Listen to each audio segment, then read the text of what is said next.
one of the things you can't do in going to the library is to do what Bud does, and what I do occasionally, is crawl up on the scaffolding to photograph. So eventually we'll record the entire 45-foot mural, but it's very interesting where Bud has to work on scaffolding to present an image that is reasonable from down below. So when I climb up to photograph it, I'm photographing what the people will not see below. And in one sense, it's a distortion of their perspective, but in another sense, it allows them to see something close up, and again, the multiple imagery. I will say that the mural does have a bit of a problem in that sense, in that you do have to have good quality 20/20 vision to see. And from the scaffolding or the floor? From the floor, from the floor. No, actually, you can see it from the floor if your vision permits. So we just have a few here just to show you some of them. Focus on that. You want to just identify what this is the corner of Main and Fairfield and Main, and it's the old D.M. Reed's building in 1888. If we have a minute, do we? Sure. There was a little. This shows a sleigh and two horses and a driver. It's difficult to read, I know, from the floor there. But on the morning of the blizzard of '88, there was a little lady that walked from Gregory Street. It must be a good 6 blocks from downtown Bridgeport. On the morning of the blizzard, and that was a bad morning to start with, she walked to D.M. Reed. She was a clerk in D.M. Reed's. She walked there. And then about 10 o'clock or a little bit past 10, conditions got about 10 o'clock or a little bit past 10, conditions got so bad that all the downtown stores were closing. Everything was closing up. There was no transportation. And Mr. Reed himself hired a sleigh and took these little people home, these clerks and people that were working for him. So that's the point that I thought about, was who in the world would walk 6 or 7 blocks to work in a blizzard morning today? Not too many people. One of the things we've got to do. Snow, but they close the schools. One of the things we've got to do is to sit down, and the research Bud has done is personalized history of Bridgeport now, and we've got to sit down and get some of these on tape. For example, I didn't know that a dirigible, or a form of the dirigible, was also produced in Bridgeport. A balloon-like type thing, and almost a dirigible. It was moved by hand power. This was the earliest of hand-powered dirigible type things, and this was in Bridgeport. This was flown in Bridgeport, and later on in 1901, which was ahead of the Wright brothers, Gustav Whitehead built a plane that flew in Bridgeport. He built it in Bridgeport. And there's quite a bit of evidence that he did fly it. So the only history of Bridgeport is going to be evident in the mural. This is the old corner of Water Street and Fairfield Avenue. This is the old corner of Water Street and Fairfield Avenue, the old Atlantic Hotel. And pick it up in this slide too. Yes, and this is a steam engine that you see there on the right.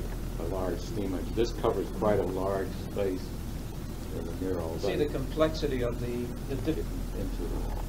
Bridgeport took a large part in the Civil War, and this is part of a sequence that has to do with that. These little ladies in the lower left-hand corner are part of a group surrounding the Soldier Sailors Monument in Seaside Park.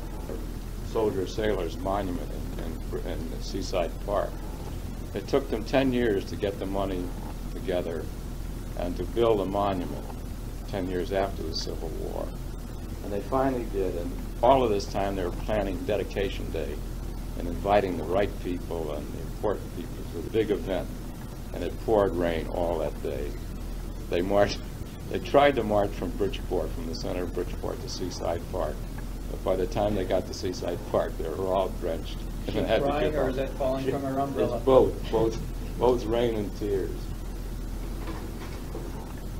This is This is Black Rock Harbor, and it's part of a sequence of a thing about passage about the Charles Cooper. This was a wooden ship that was built, and this is, you see that curve there, that's the stern of the ship of the Charles Cooper. But this is the Charles Cooper was built in Black Rock Harbor, and was one of the best known, or it's still in existence. The hull is still in existence, and considered to be one of the better wood ships ever built. This is a fire that burned out Water Street. You're going to crawl up to 14 feet to see it. Yeah, this is right up at the top of the Mural. It burned out about some 70 buildings in the Water Street. Burned out about some 70 buildings in the Water Street area. The reason I used it was that to this point, the center of Bridgeport was at Water Street. This was the business area. After the fire, it moved to Main Street in Fairfield Avenue. This is nice. This is P.T. Barnum and Tom Thumb on their return from Europe. It was a very successful trip to Europe. And Tom Thumb came back to Bridgeport as the Prince of Bridgeport. He was known throughout several capitals and met kings and queens, known throughout several capitals and met kings and queens of several countries in Europe.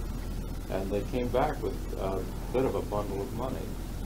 And they did this special little thing for the Bridgeport Ladies Charitable Society and raised some $300 for it. This again is the fire that took place from an oyster slough, believe me. Began in an oyster slough. This is Elias Howe and his wife and his little son. And we pick up a little bit on the right, one incredible piece in there, but on the right, one incredible piece in there, which is a detailed map of Bridgeport showing all the homes in some detail, very accurate, and also your own home. Is that correct? No, not my home. No, it was someone else's home. A man came in one day and asked me, why in the world? And it was Ray Fletcher. And I said, well, Ray, I understand you were born in Bridgeport. He said, yes. I said, well, where were you born in Bridgeport? He said, on Prospect Street. I said, Ray, there's Prospect School. Where was your house in relation? He said, my house is right across the street. He says, there it is there. So he knew why every house. And it's literally true. This is the Housatonic Railroad, which was the first railroad to be brought to Bridgeport. And Bridgeport became the city of Bridgeport, incorporated for that reason. The city of Bridgeport, incorporated for that reason. In order to get the railroad here, it was a very important thing to do. And this is the first day. I think we have some idea as to why the one-year project now became 4 years. This is Mr. Bullard, who was an important part of the city of Bridgeport. It's still it is still included in Bridgeport. It's a factory today. But he started in 1888, and he built a lathe that became a true workhorse and spread all over the world, literally. And in some ways, the computerized lathe that they use today is just basically the same machine, with a few more complications. Oh, I just want to give you a selection of it so you could see at least what the camera sees in the mural. The